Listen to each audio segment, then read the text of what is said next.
to the recording. So why would you want to come to Edinburgh? It's going to be one of the things. And also, I'm going to give you some details of some of the courses. So a few of you have been asking questions about course structure and that kind of thing. So that's going to be in this as well. But again, if you have any questions, then do ask over lunch or when we're just hanging around. But first of all, I guess congratulations on your offer. Okay, so it's reasonably difficult to get one. We do reject a large number of candidates each year, so well done. If you do this on results day, I mean, do not ever jump up and down particularly in front of a photographer for a national newspaper. It's somewhat demeaning. But yeah, so and I guess just to point out also, when it does get to results day, there is the potential for a little bit of flexibility on your offers, depending on your background and also your kind of fee status. So if you want to ask about that, then do so. But yeah, so you guys have done well to be here, so congratulations. And what I'm not going to do is talk too much about what is earth sciences. I guess most of you know what it is already. We're basically using physics, chemistry and biology to look at and to understand and to model the earth and the processes that are going on now and have gone over through its evolution. So that covers things like remote sensing of like oceanography, or using kind of like satellite data to measure the gravity field of Earth, or using seismic waves to investigate its internal structures. Lots of different things that geoscientists do, but I guess you kind of know most of that already, so I'm not going to dwell too much on that. I'm going to try and convince you to come here, because we would like you to come here, because you are all very good students. This is a really terrible reason to choose to come to Edinburgh, because Edinburgh University is a big fancy pants old university with a big reputation. That, I mean, it matters a little bit when it comes to getting a job after you've graduated, but actually it's a terrible reason to choose to go to any university because of its, fancy pantsness. So bear that in mind. We are fancy pants, but it doesn't matter. It does matter that we are in the city of Edinburgh. So, I mean, I think it is a nice city for students to live in. It's a nice city. I like living here, but I'm not a student. But there are lots of fun things going on in the city. There are three other universities in the city. So there are a large group of students living in Edinburgh. So there's lots of fun stuff going on. There's also lots of fun intellectual activity going on, because there's a large group of students with a wide range of interests. So there is always going to be something for you, and we'll come on to that later on in the talk. Edinburgh is also located in the country of Scotland, which is not only a fantastic place to live as a person, with all kinds of nice things like sensible rules and laws on renting accommodation and useful social policy and all that kind of stuff, but it is also a fantastic country for geosciences. It's got the most fantastic diverse range of rocks and environments that we can go out and look at and study and be amazed by. So this is sky, which is very nice. But actually, probably one of the more important reasons is the staff. So the people like Mikhail and me who actually do the teaching. And the thing that Edinburgh has is that we have a lot of staff. So this is just the staff within the School of Geosciences that could conceivably be teaching on earth science degrees. So it's not even the geosciences stuff. There's lots of us. And what that enables us to do is not just be kind of, there are lots of us, that's great, but it allows us to offer a very wide range of courses, particularly going into the third and fourth years, where you're able to do something that you want to do rather than what kind of a more limited range of academics can do. So there's lots of awesomeness going on in the staff. Oh, you can see if you can find me. Anybody see me in that picture? I look somewhat different, yeah. Yeah, there I am. Huge diversity of staff. We've got some people that look like eggs, some people that don't look like eggs, but yeah, lots of different kinds of staff. Michaela is more of the egg type now, right? Yeah. But actually, yeah, so I guess probably the most important reason to choose a university are the courses, because that's kind of what you're really here to do. So, and we'll talk about that in a bit. But also another reason to choose a university are the students, so the people in the room with you now, right? So you will learn a lot more from your classmates doing your degree than you will ever learn from people like me. So yeah, sure, I'll stand at the front and give a lecture and set a practical and I'll talk to you about stuff, but actually you'll spend a lot more time talking to each other about it and helping each other kind of understand stuff. And that act of communicating with each other and figuring things out as groups actually is a really effective method of learning. And the good thing about it at Edinburgh is that we have lots of really good students, which is kind of a circular argument for convincing you to come here, because we want good students to come because good students are here, and good students come here because we want good students to come, and so on and so forth and so on. But it is nonetheless true that we do have some really fantastic students that are really helpful for each other. And Mariam will be talking a bit about that with the GeoPals, which is cool. Anyway, so what we're going to do now is I'm going to talk a little bit about the courses. So I kind of put together this kind of Euler diagram of kind of what these different terms kind of mean in Edinburgh. At other universities, this terminology might be slightly different. But basically, we're in a school of geosciences. Okay, and that includes not just the earth sciences, not just kind of geology and geophysics kind of subjects, but we also have people that are doing ecology, doing atmospheric sciences, doing geography, and we also have some people that actually are doing geography but are so kind of different from geosciences that they don't like to be considered part of geosciences, but they are, but they aren't, but they are. So we spread out across all of the physical sciences, but also into some of the social sciences and the humanities as well, which is really important for our physical science students, because I was talking to someone earlier today about kind of one of the natural hazards courses, and we have a course in natural hazards and risk, and there's no point knowing where it's risky to build a house because of the earthquakes if you don't tell anybody about it. You can't tell anyone if you don't engage using kind of social science skills. Sorry, I kind of just diverged off from my train of thought there. So what this slide is really for is that you might be doing, say, a geology degree, but there will be a degree of overlap with geophysics, with environmental sciences.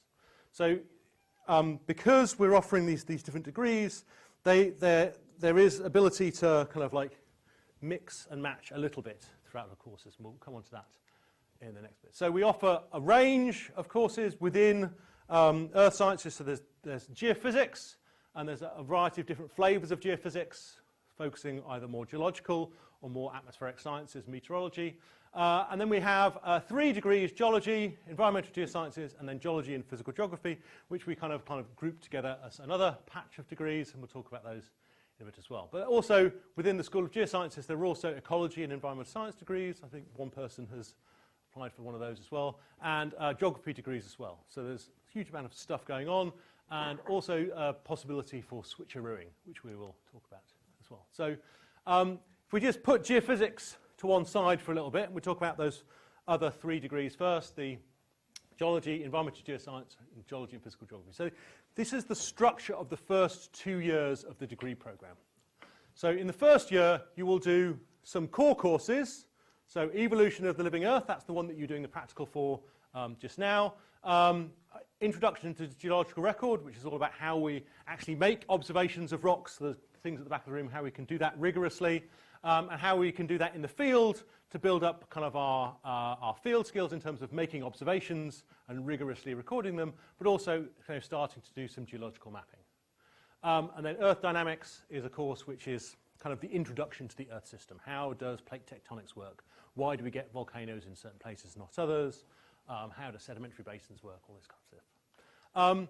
So the thing is that we get all of our students do the same in the first year, which means that if you are doing any of these degrees and you want to switch into one of the other ones at the end of the first year, then that's very straightforward, okay? Provided that you pass and everything. But anyway, so the thing that's kind of maybe unique to Scottish degrees, for those of you who are more familiar with the rest of the UK system, is that there is an enormous amount of option available in these first 2 years. So in the first year, usually around a third, some people choose not to do the maths course, a third to a half of your time will be doing something else. And that can be in any subject across the university, as long as it fits within your timetable and is not medicine or veterinary science. So we'll come on to some of the options that you can do there. But this allows you to either explore a subject area that you find interesting, or maybe you wanted to carry on from what you're doing at school, but didn't want to take as a whole degree, or it allows you to try something you haven't tried before. You thought, well, I'll give that a go. Or you can use these options to take more kind of geoscience specific kind of degree courses, which would maybe be useful for something you want to do in the 3rd or 4th year. So in the 2nd year is where you start to specialize into your kind of chosen degree area. So everyone does this course on geomaterials, which is kind of the physics and chemistry of the stuff that the Earth is made of. There's a lot of mineralogy in that course. So those of you who are looking down the microscopes upstairs, that's a large part of what that course is about.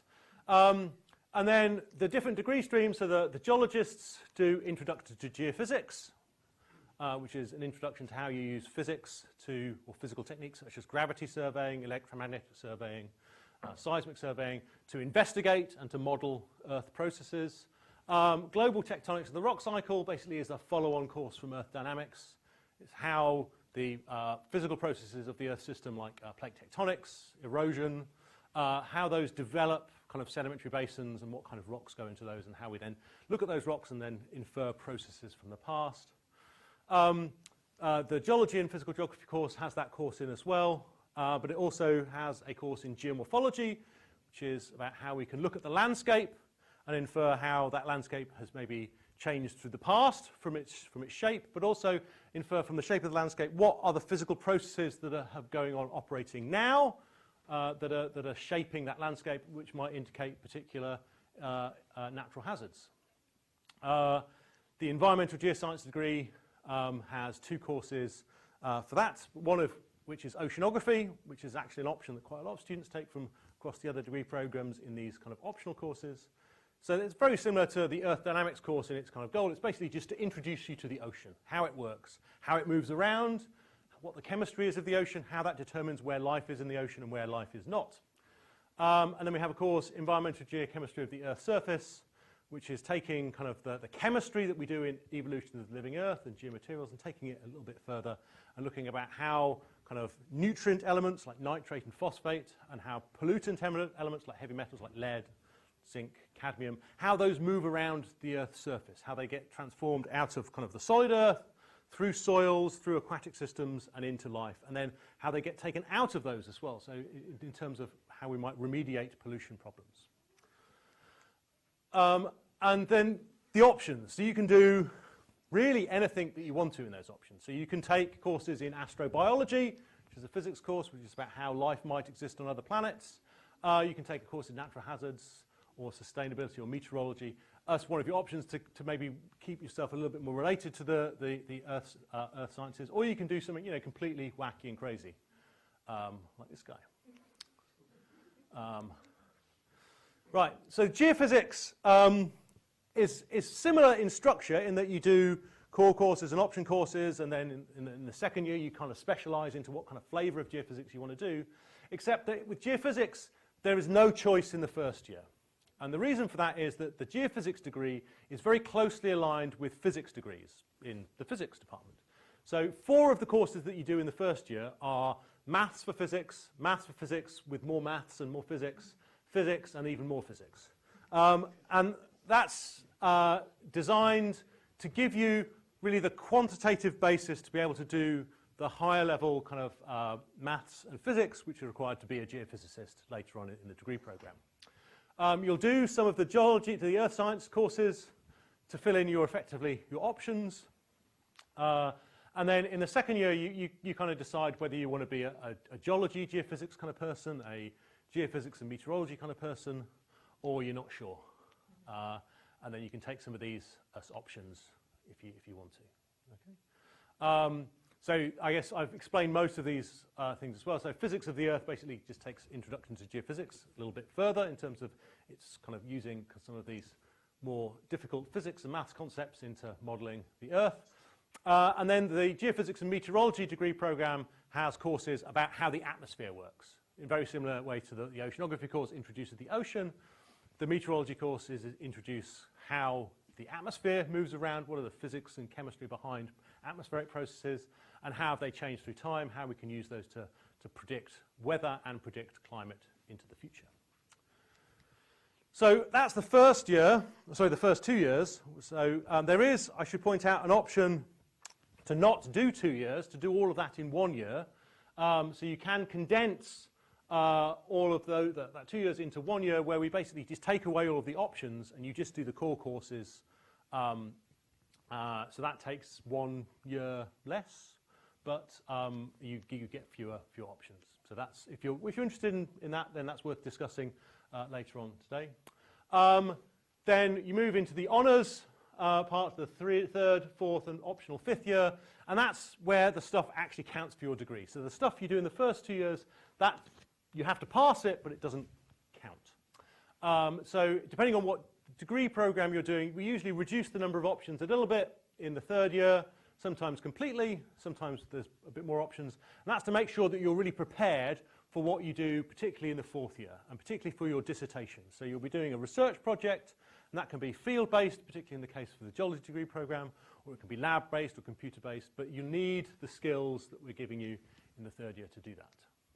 So this is an example of one of these kind of courses. So this is a course that the geology and the environmental geoscience students do in the 3rd year. So it's called Practical Geochemistry and Data Analysis. I run it, so it's of course awesome. So it's not really, so I'm a geochemist, so I love doing all kinds of geochemistry stuff, but it's not really a course about geochemistry. Only 20% of the assessment is actually geochemical theory. So we do have some lectures, but we're actually also trying to use courses like this to build up other kind of skills as well. So we have some aspect of how we kind of do computer programming and use that for data analysis. So that forms 30% of the course.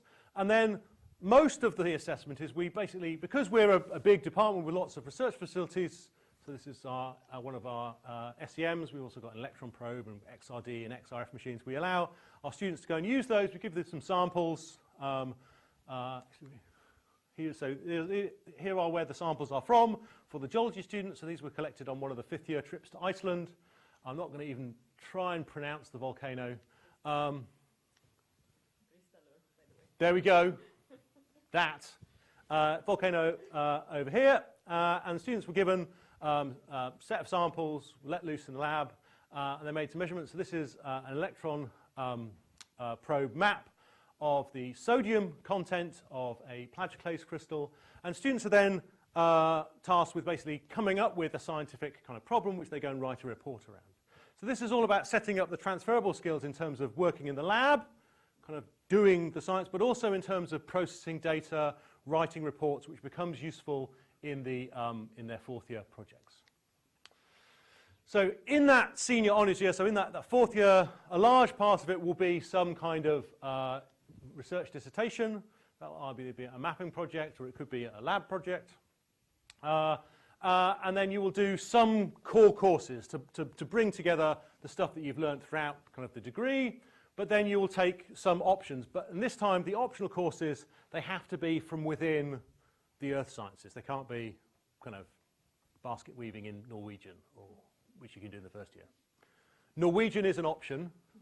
Basket weaving is not an option, I think. But they were other courses like sculpture, so you could do Norwegian sculpture with baskets.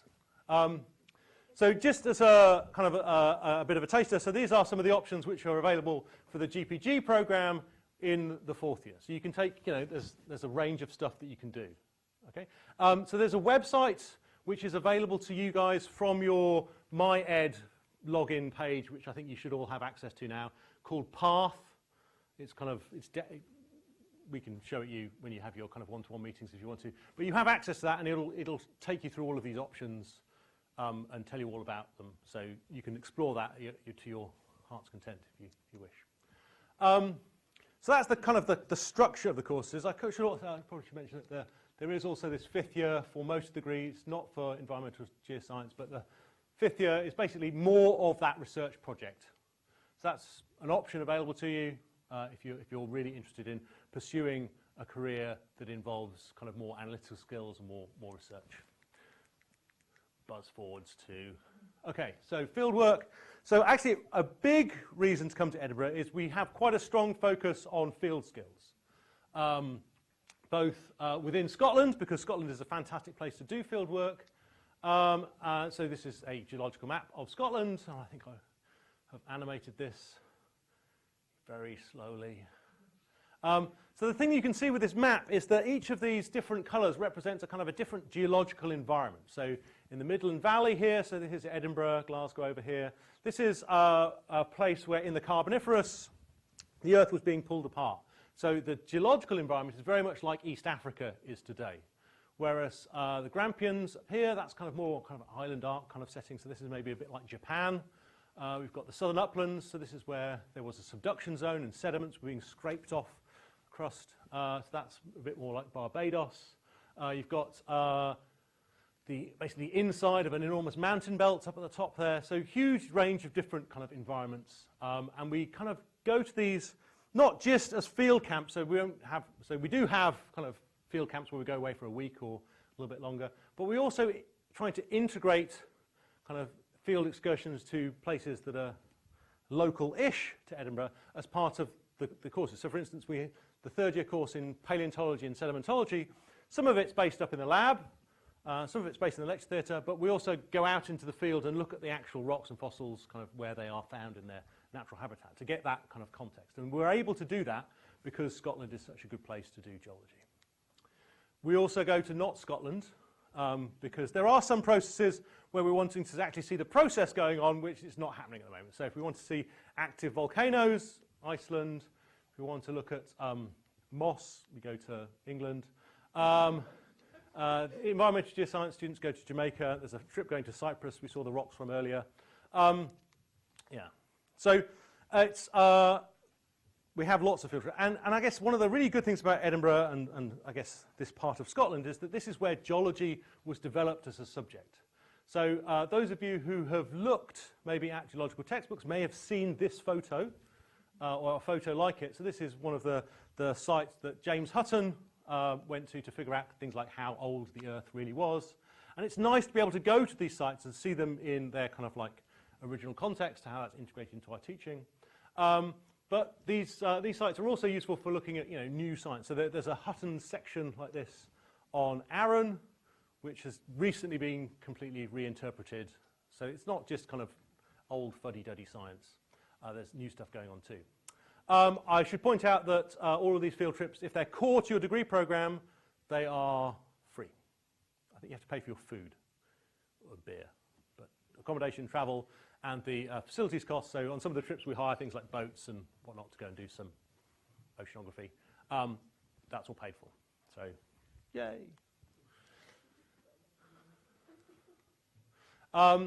Yeah, so again, I guess moving on from that kind of that historical aspect, it's kind of nice to be in a university where it was kind of first figured out. But actually the reason I kind of show this slide is we've got loads of kind of really old farts up here who, I mean, they were very important for the development of the subject. The guy I want to point out is this one, John Playfair, which you might not be familiar from a science background, because these guys were scientists, Lyell, Hutton, Murray. But Hutton and Lyell, they wrote really, really boring books. They were completely impenetrable. John Playfair, on the other hand, was very much like the Brian Cox of the day. So he was a very good scientific communicator, and he had lots of rich friends. So he was actually the guy who popularized the subject. And this is a really important part of our degrees now. It's not just doing the science, it's being able to communicate it. So one of the things we try and instigate throughout our degree programs is these transferable skills of communicating our findings. We also have an option in the fourth year geoscience outreach course where you can focus on that aspect of science, the communication part, in its entirety for 20 credits if you wish to.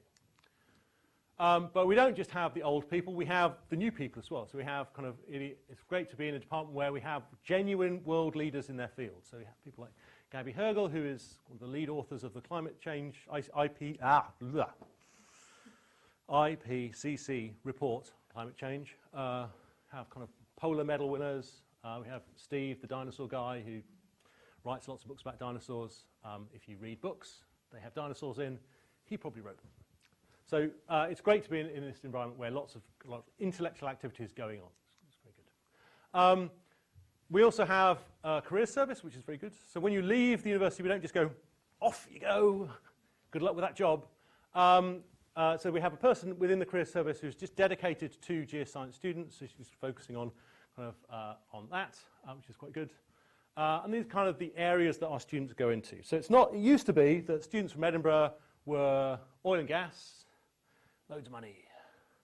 And we still do send some students into those areas, but it's broadened out a lot more now. So we're much more into the kind of sustainable use of kind of earth resources. So that does mean that we still need to dig stuff out the ground and sell it to people because people need stuff.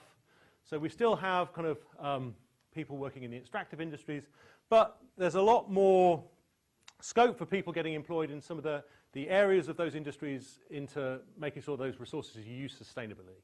So making sure that you know, they're well regulated, but also cleaned up afterwards. So people working for environmental consultancies or engineering consultancies that do this kind of like waste management kind of stuff. And energy now is no longer just burning fossil fuels, it's also kind of renewables, nuclear. Where are you going to put all that waste? What are you going to do with all that energy that you create by wind turbines? You've got to store it somewhere. Maybe you can store it in geological reservoirs. There's a huge scope for employment in these areas here. But you will be graduating with science degrees. Okay, so you will have skills which enable you to go into all kinds of these kind of generic, you know, degrees, jobs in things like working for a bank, working for a management consultancy. Yeah, those are kind of, you still will have the skill set in terms of looking at kind of data sets which are large, which are complex, being able to distill ideas down into communicatable kind of like outputs. But also, the reason to come here, again, just to reiterate, it's the students, right? You all kind of like will learn off each other. So there's a lot of stuff that students do for each other. There's kind of the GeoPals, which we'll hear about in a bit. Edinburgh is a really international kind of university. So there is an option to go abroad for most degree programs, but actually you don't have to go abroad to get that international experience, because students from all around the world come to Edinburgh to learn, and so you can get that kind of cultural exchange within the university. And there's also lots of student societies. Like we have like 20,000-ish students, lots and lots of students. So there's lots of societies, and if there's not a society there for you, there's enough students around that you could make one like of your own. Okay. So if there's something you're interested in that's not there, you can make it. Yeah, like the Dermatology Society or the Medieval Society. There is a medieval. Someone was asking about medieval earlier. Anyway, yeah. So just to